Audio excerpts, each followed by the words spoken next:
Hi, and welcome to the shop. Today we're going to talk about a particular router, but I wanted to mention beforehand what we expect of routers, and what's the difference between that and a spoke shave or something like that. A router basically, similar to the modern day electric routers that have a base and a tool that comes down and cuts the bottom of something below the level of the top surface. They used to use routers like this. And this is what we're pretty typical and expected these days when we talk about a handheld router and not an electric router. This is an early Stanley, and basically here's the cutter, here's the flat bed, here's the structure to use it to cut the bottom, and the cutter is in an L shape here. I'll take this out so you can see it. The cutter is in an L shape so that we can be moving it this way and it's cutting this way. There are such things as quirk routers, and those quirk routers work rather than a flat chisel like this. They have two hooks like that, and they cut a thin groove, just the thickness of the iron that's put in them. They look a little bit like spoke shaves as far as them having wings out to hold on to, as opposed to these knobs. Earlier, there were things called a hag's tooth or a witch's tooth router, which generally were made up of handrails and other things as the person needed them. And they just have a basically similar to a plane iron, a straight line coming through, and it's not in the L shape that I was talking about. But this router that we're going to talk about today is a router that was not given to me, but sent to me to take a look at and to maybe see if we could find out some background on it. And unfortunately, there isn't a lot of information on it. But there are some great books out there that really help to define what tools are when you see them. A lot of people will go into an antique shop or something and they'll find some tool and they really don't know what it is. And I would suggest anybody who has an interest in tools and really wants a good definitive dictionary about them is to buy this Salomon's Dictionary of Woodworking Tools. It's been around for a long time and there's been reprints of it and everything else, but it is really a really definitive work on different hand tools. So let's get into it. So what we have here is a piece, a mechanism that is has two wings for handles and an L-shaped cutter inside, and I'll show you that. As you can see in these pictures, when I received it, the bottom plate is steel, but it was very rusty. The top plate is bronze, and the forward plate on it is brass. So what I had to do was to take it apart and carefully clean it up first to find out if I could find any maker's mark underneath the rust. So what I did was I took all the parts, and particularly the blade, or the iron, and I used some fine emery sandpaper with some WD-40 and got most of the rust off, buffed it on the buffing wheel, and the copper and the brass part I buffed out and used a little bit of metal polish and a soft rag to clean it up carefully.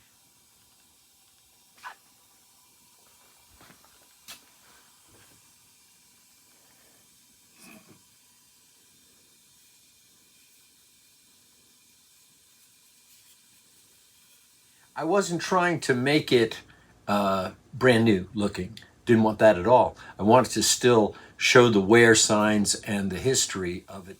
The wear marks generally will tell you how somebody holds on to a tool. And a lot of times you'll see in wooden tools certain areas that are either stained more or less, and you can line them up to your thumbs and you can see that's the way that craftsman used that tool. And so it's a shame to get rid of the history marks because they tell the story of the tool. In these pictures here, you can see that the wing nuts are bronze as well.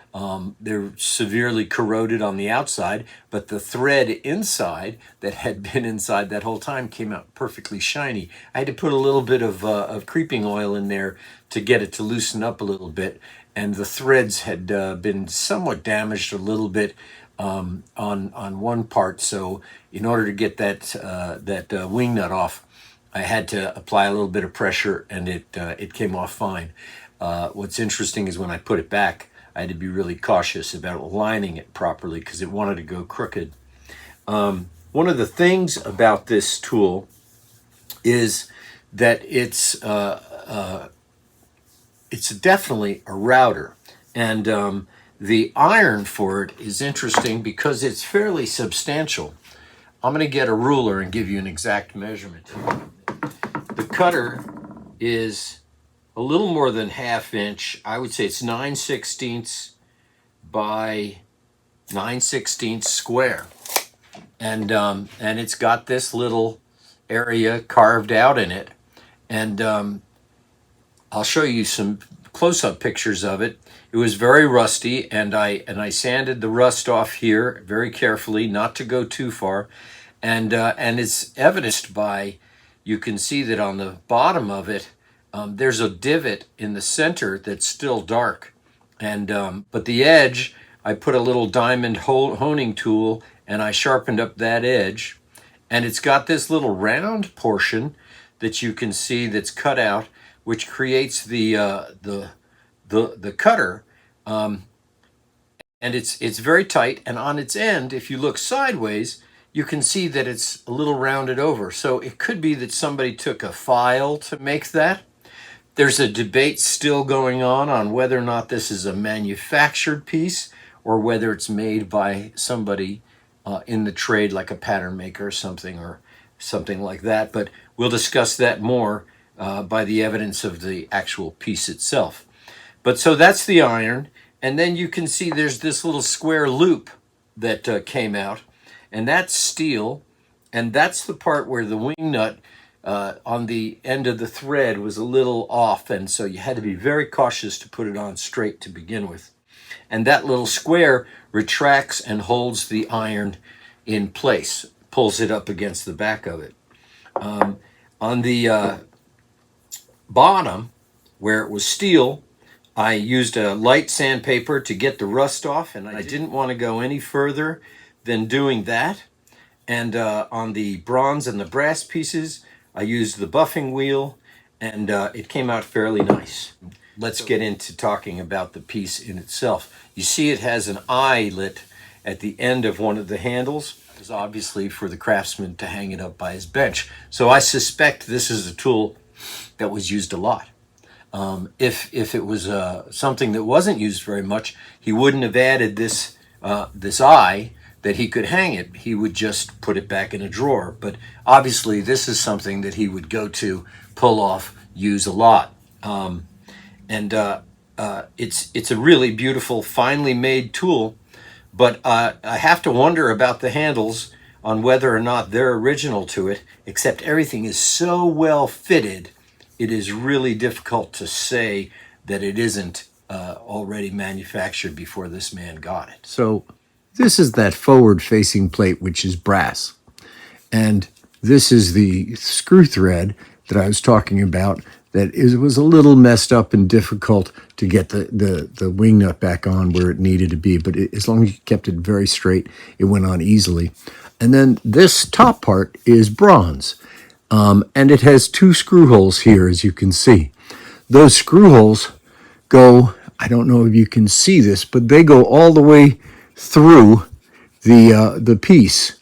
I guess you can't really see, but those go all the way through. Now, out here, on the other side, there's 2. So this one does not go all the way through, and this one does.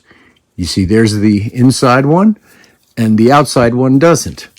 Now, someone suggested that the reason that it had 2 was that you could then move this further out. And that may possibly be true, that you can do that.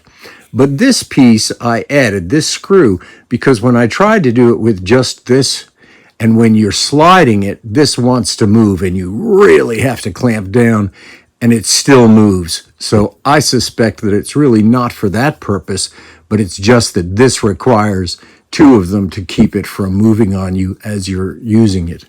Now, and this is that little part that I was talking about inside here. And you can see that's what holds your cutter, and it will move back and forth. And then when you tighten this, it holds the cutter tight against this back part.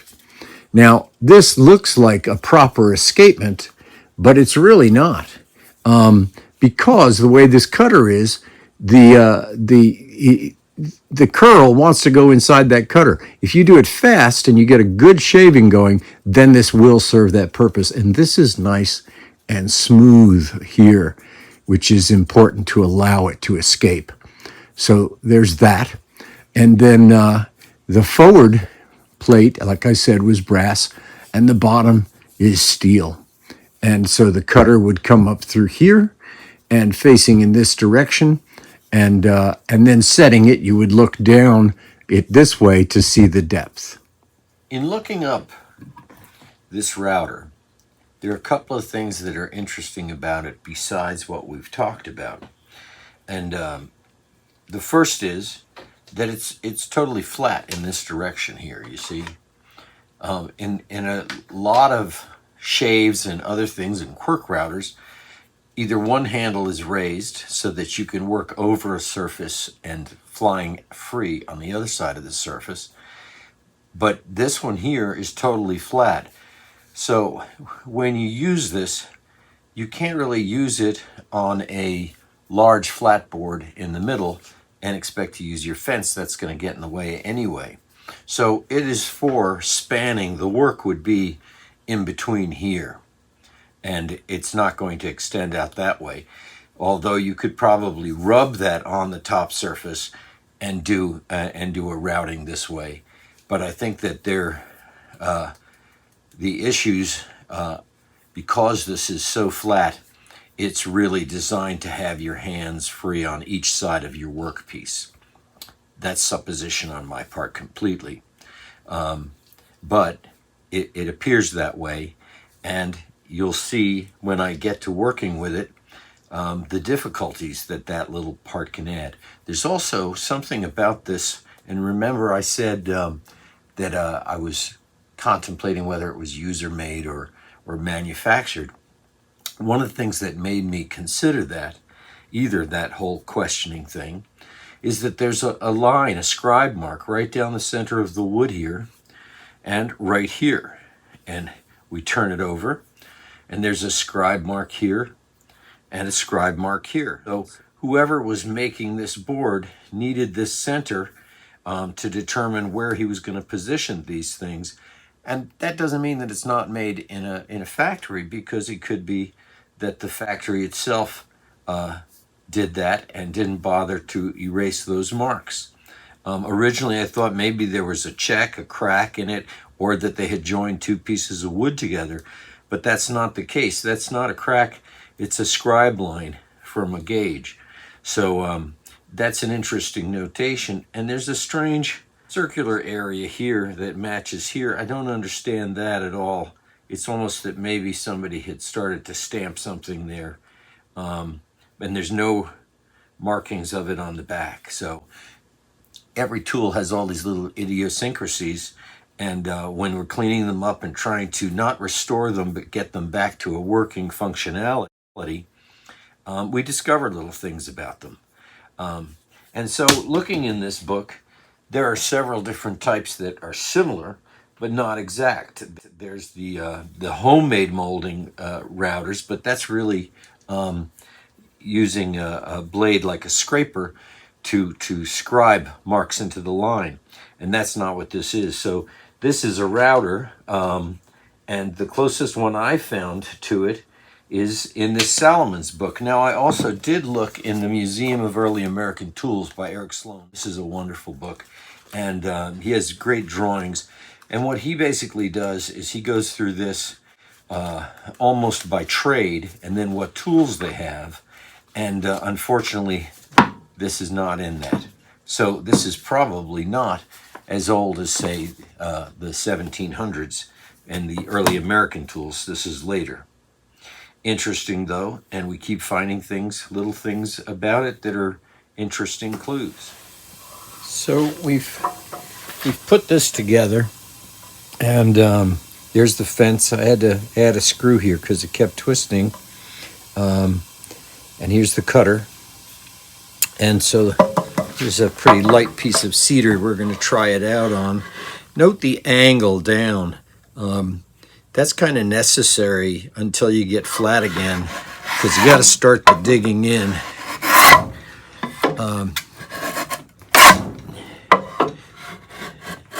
And then I'm working my way back this way.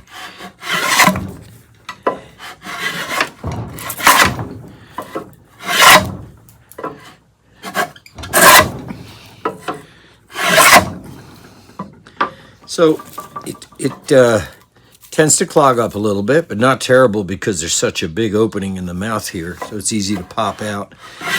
But you have to really keep it angled and work your way back.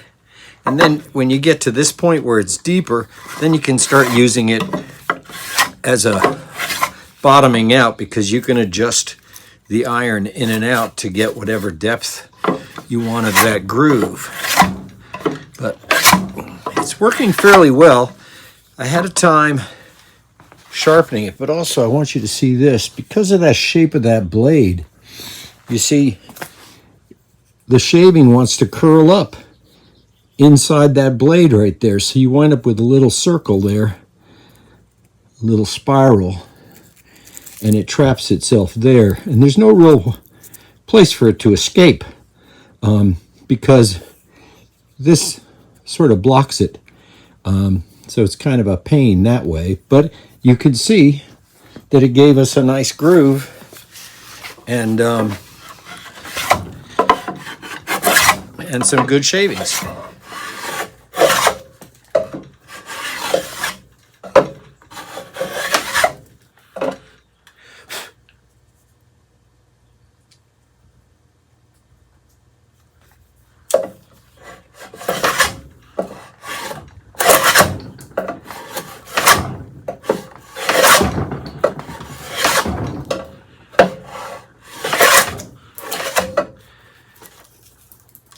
So after looking in the books, trying to look it up and everything, I think I've decided that this is a coachmaker's router, not a wheelwright's. And it could have been just for putting in a groove that had some sort of a seal or something like that, or where the doors close together or something.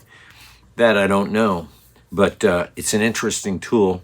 I'm going to mail it back to Mr. Wachowski, who sent it to me to look at, and compliment him on his flea market find.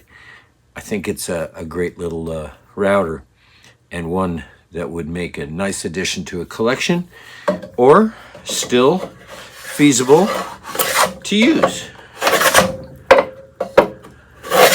Hey, thanks for coming in the shop and sharing this with me, and I hope you'll watch some of my other videos and subscribe, and come back again to see me. It's been a pleasure. Everybody should take care, and I'll talk to you later.